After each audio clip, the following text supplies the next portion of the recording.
Slimehouse TV, myself Theo Kane, hope everybody is good and welcome back to Toy Talk Tuesday. Hold tight, the Slime Alliance if you're watching this a little bit more in advance. I've got a new tier on my Patreon that allows you to view videos 2 weeks early. We'll talk about it at the end of the video. But in today's episode, I want to talk about opening toys. It's that big taboo subject when you're a toy collector. Do I open my toys? Do I leave them sealed? And today I want to talk all about that and ask for you people, you lot who watch this show, I want to ask your opinion on it and what you think. Now when it comes to opening toys, I'm always a little bit conflicted. I definitely sit on the fence when it comes to opening toys, both old and new.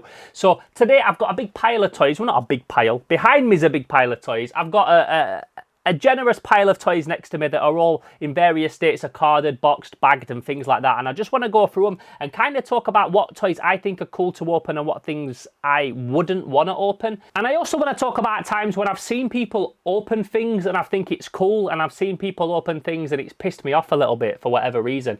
So first of all, I remember a few years ago in particular, somebody opened an old Attack of the Killer Tomatoes toy on a card, and he was sat in his garden, he wasn't saying anything, he just filmed himself opening this Attack of the Killer Tomatoes toy, an old toy on the card, squished it and then threw it for his dog to play with, and his dog chased it and picked it up. Now I love dogs more than people. I love dogs. I've been a vegetarian my whole life. I'm an animal lover.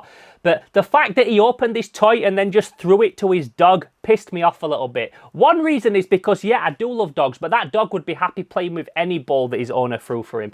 Didn't have to be an old vintage Attack of the Killer Tomatoes toy. And the fact that this guy filmed it and opened it and put it on camera and then put it on a toy group was kind of in what I thought was created in a way to piss people off. And it definitely worked. I didn't smash my whole house up. I didn't throw a fit. It didn't upset me that much, but I definitely saw it and thought, do you know what?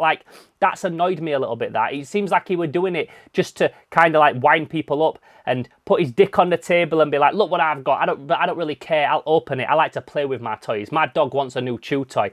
Like I said, that dog would have played with any chew toy you give it. It didn't need to be a vintage one. And I'm digressing like I always do and getting a little bit off track, but I just wanted to talk about an example of when I've seen somebody open a toy and it wound me up a little bit. Now, some people open old toys because they collect loose. That's what they collect. Look behind me. I've got tons of loose figures. I love loose figures with all the weapons, and sometimes the only way, not the only way, but sometimes one of the easiest ways to get a figure with all of its weapons is to buy an opener, a beta card, a card that's old but it's beaten up, it's sun bleached or something like that, and it needs to be opened. It's better opened and displayed with its parts than it is on the rack in the card with a beaten up card.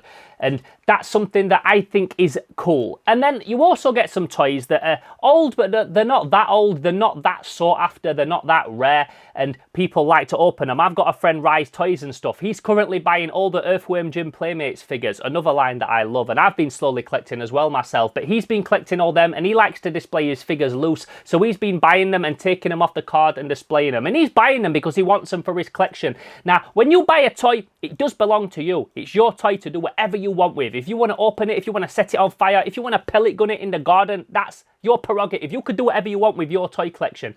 But then there's also a part of me that sees us as toy collectors and toy historians as somebody that it's our responsibility to preserve that history and keep these things safe. So I'm always pretty conflicted with it, like I said, and I don't think that we should open all toys, but then I also don't think that we need to keep all the toys in the box. I also think there's a big difference between Ryan opening a toy because he wants it to put on his shelf and somebody opening a toy on a video and ripping it off the card to throw it to their dog. They're two different kind of people that are opening toys for two very different reasons, obviously. And in the past, I have opened toys myself. There's been an old toy where the card's been very beat up or it's practically falling off the bubble, and I have opened it. I've also got toys in my collection now that I've kept on the card, but they're very much falling off. And I've got a very good example of that here. So one of my favourite toy lines ever is the Body Wars playsets. I love these. I've talked about them before. I love the artwork and all that stuff. But if you look at this, it's very much falling off the card. And it was like that when I got it. Sometimes when they're hanging on a rack and they've got a heavy toy inside, over the years, they will slowly pull away from the card, but this was pretty much like this when I got it. Now I want to do a video on the Body Wars. I want to do a whole video essay episode all on the Body Wars toys. So no doubt I will be taking this off the card, but I'm also going to keep it to a point that I can take it off and I can also slide it back in there. I've had toys before where I've had them on the rack, like I said, and they've slowly come away from the card like that, and I've put a bit of glue on them, a bit of transparent glue, and just stuck them back because I like them on the card as a finished piece. I've also got this toy which I've shown on here before, which I got off Pizarro's Pieces, Tom from Pizarro's Pieces. Now this is one that somebody's taken off the card and then resealed. I don't know how they took it off the card because there's not one tear anywhere on this thing. I know why they stuck it down because they've just done it with tape, but this seems like the kind of toy, like I said, that would have slowly probably fell off the card. It's been hung on a wall, on a peg, on a rack or something like that, like a rack toy, and it's slowly come away from the card, and they've either resealed it with tape, they chose to use tape, or they've displayed it for a bit and then put it back on the card. But they're two examples of toys that have been like half that's been resealed and one that will be resealed once I've filmed it, because as much as I like these loose, I also like them on the card. So that to me is a toy that I want to keep on the card. And each one of these artworks is different. If you get a Toxic Crusaders toy, any of the toys you get have pretty much got the exact same artwork on them. They've got different text, slightly different graphics, but the actual backing card art is always the same. It's always that picture of Toxic with those colours. And I love it, but there might be some people that have got like 10 Toxic Crusaders and feel like I don't need them all on the card. I want to display them loose with all the weapons. So I'm going to take them all off the card and just leave a couple on the card. Like I said, it's your own prerogative, and I'm very torn with it because I don't like to see toys ripped off the card if it's for like to wind people up on a Facebook group or for clout or something like that. But then I also like to see figures that are displayed with all their weapons. So I really want to know what you lot's opinion is on this. As I go through these toys, I want to know what you people think about opening and not opening toys. I was raised by a toy dealer that was always like, keep everything mint in the box. That's how you make it worth the most money. But then as I got older, I'm somebody that's not asked about the monetary value of toys. I don't care about what money they're worth. I care about the rarity and how exclusive they are and how like special they are, but not like how much money they're worth. So if I was going to take a figure off the card, it would literally be because I wanted to film it, I wanted to display it in my collection with all the weapons. But as of yet, I have never bought a figure to take it off the card. I've only took them off the card when they fell off or the cards got so beat up that it was better displayed without the card behind it. So like I said, Ryan bought those Earthworm Jim figures and he took it off the card, and I think there's nothing wrong with that. It's cool, it's for his own collection.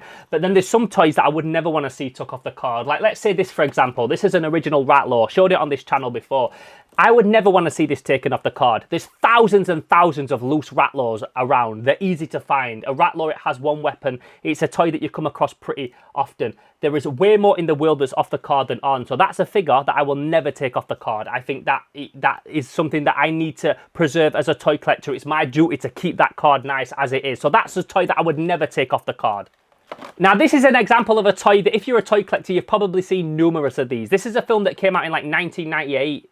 1996 this movie came out, Warriors of Virtue. It was a movie that they spent a lot of money on the merch, and then the movie was a bit of a flop. And then years later, I'm talking like only 10 years ago, I got a bunch of these from Poundland, all on the card. Now, I haven't taken these off the card, but if I was going to do a video on Warriors of Virtue, I wouldn't feel bad about taking this off the card because there's so many of them around. All the card backs are very basic and boring, and it's a figure that probably would look way better displayed with his weapon loose out of the box. And if I was going to film it, I wouldn't feel bad about taking this off the card for those reasons. But again, there's a massive difference between something like that and then something like an original Power Lords figure that are way rarer, way more sought after, and something that are a lot harder to come by. So that's again something that I would never want to take off the card. Like, I'll keep that forever on the card. Boy better know, like, I will never take that off the card. I'm not going to grade it because I don't go that far, but this is a figure that I think is a testament to the time. It's something that's such a nice piece. It's a much rarer, sought after, rarer item, and although I don't care about the monetary value, I recognise when something's special and that it deserves to be preserved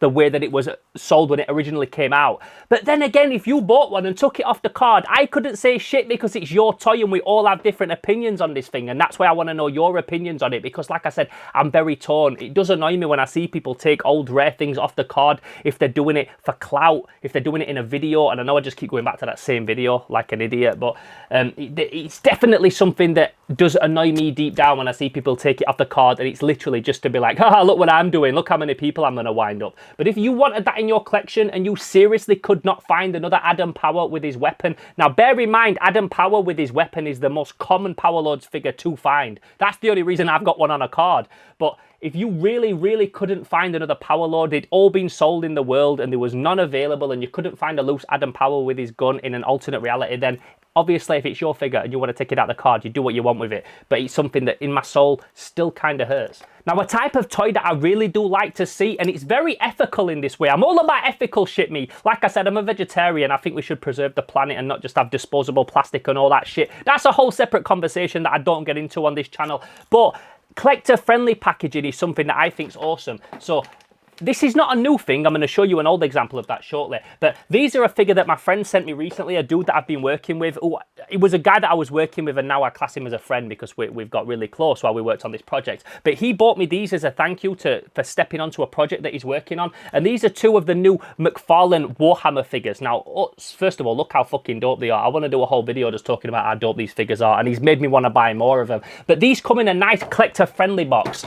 So this is not a bubble that you have to rip off and damage or anything like that. The only thing you do to open these is slice a very slight bit of tape, and I didn't even slice it, I just peeled it back like that. And then you can open them, you can display them, you can put them back in the box. Something that Funko Pop are very good for. They're very collector friendly, those boxes. It might mean that in hundreds of years time, these things are not worth as much as a figure that's on the blister pack, but let's face it, nowadays toys like this are made for collectors, and these are made for people to collect. So there's so many of them, people buy them to collect. There's no toys that come out now, like very, very rare, that you can just get off a shelf in a toy shop that are going to be worth thousands of pounds in 50 years, because things nowadays are made to be collected, like these, for example. There's the odd Funko Pop and stuff that brings a lot of money. It's a whole different conversation. I'm well aware that toys do go up in price, and new things that are bought can still be can still make people very wealthy that sell them, but that's not what I'm getting into. I'm talking about when they were making these figures in the 80s, they weren't made to be collected. They were just made for kids to play with. Nowadays, a lot of these toys are made for collectors. This is actually a whole different Toy Talk subject that I'm going to get into in another video, so let's just cap this one off there. But just let's get back to the task at hand, the point that we're talking about collector-friendly packaging. So this is a figure that you can take out like that. You can slide him off, you can take him off the bubble, display him, and then you can put him back nicely in the box. Now, this is not something this is not a new technology. This has been around for many, many years. Let me just grab something. So this is something I showed when I did my toy room video. I got this off my dad recently. And this is a prime example of a figure that you could take out the box and put back in, and the only damage you do to open it is slice a tiny little piece of old tape like that. Other than that, this is a figure that's all inside the box. Now, bear in mind, I think like last year on my birthday, I opened an original Monster Face, an old Monster Face toy playset. I got it out of the box, I sliced it open, I broke it off the sprue, and I put it together.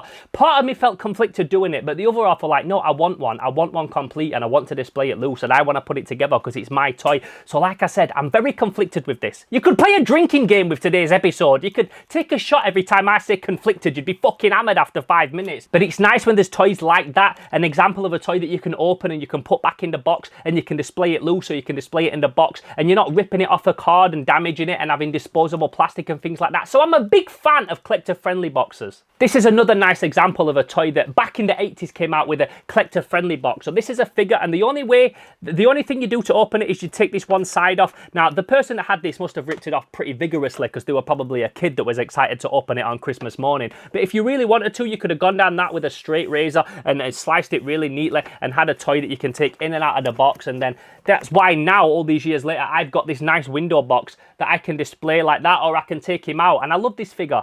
I'm still trying to get a 30-30 for my Bravestarr figures and a cape for my Thunderstick. Side note, if you've got them for sale, holler me. But I love the Bravestarr figures, and I love that they come in these window box packages because they're very collector friendly. You can display them in the box, out of the box, and they're awesome. And the final thing I wanted to talk about in today's episode, and it's been a very scatty episode, this, and it, we're going in all different directions, but this is something that I picked up on behalf of my friend, again, Ryan, that opens all the Earthworm Jim figures. He asked me to get it when I was at ToyCon, and I'm going to do a whole ToyCon pickups episode. I'm going to film it right after this one. But this is something that is, this is called Sofube, if you don't know about it. We talked all about it in the episode where I talked to Tokyo Toy Bastard, but it's primarily vinyl that's made in Japan. Japanese people will often tell you that Sofube is just any vinyl made in that like old baby doll style way in vinyl, but most people will tell you it's from Japan. That's a whole other conflicting thing. Take another shot of that fucking whiskey. Okay, done. I don't want to promote like drinking on my channel. But these are figures that come in the old like Bullmark style toys. Now, back in the 70s, a lot of toys would be packaged like this. And this is how a lot of art toys are packaged and things like this. And when I've done toys and I've released my Mad Balls, I packaged them in a very similar way. But it's a baggie and a header card. Now, The only way that these are stuck down is with 2 staples. So what I often do, even when I get vintage ones, I get a knife and I'll slowly pop the staples open, take it out, and I save the header card. Some people like to have the toy there displayed with the header card, and it's a prime example of a toy that could be old, could be vintage, that is collector friendly, because if you ever wanted to seal it back in the bag, you could do so very easily. So they're just a few examples of opening toys, and when I think it's cool and when I think it's not cool.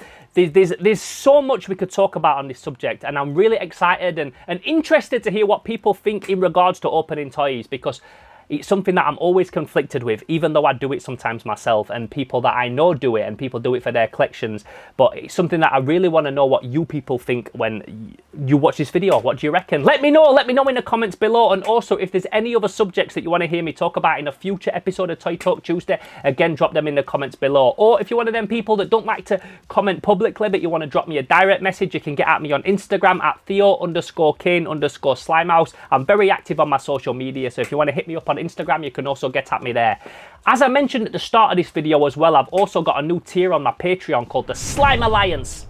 And when you're a Slime Alliance member, you get access to videos 2 weeks in advance. Also, I'm doing the new thing that when I get to 30 Slime Alliance members, I'm going to start dropping an exclusive video every month on the Patreon as well, just for the Slime Alliance gang. And maybe even more exclusive stuff. It all depends how many people I can get on that tier. At the minute, I think I'm on like 16 members now. So when I get to 30, we can start doing a monthly Slime Alliance video. And I'll make sure it's something fucking awesome. So I hope you enjoyed this video today. If this is your first time here at Slimehouse, I'm Theo Kane. This is Slimehouse TV. We do one of these Toy Talks every Tuesday, and I also do a Friday drop pretty much every Friday, and then I drop other videos in the meantime as well. I've got a whole back catalogue of content that you can go back and binge, so make sure you go and check out some old videos if this is your first time visiting the channel, or if you've been visiting this channel a while and you feel like you want to watch some more Slimehouse TV, again, go back, binge my back catalogue, because there's a ton of content on there. In the meantime, I'm Theo Kane, this is Slimehouse TV. Thank you for joining us for Toy Talk Tuesday. Don't forget to let me know your opinion on opening toys in the comments below, and I will catch you in the next video. Until then, I'm gone. Pow!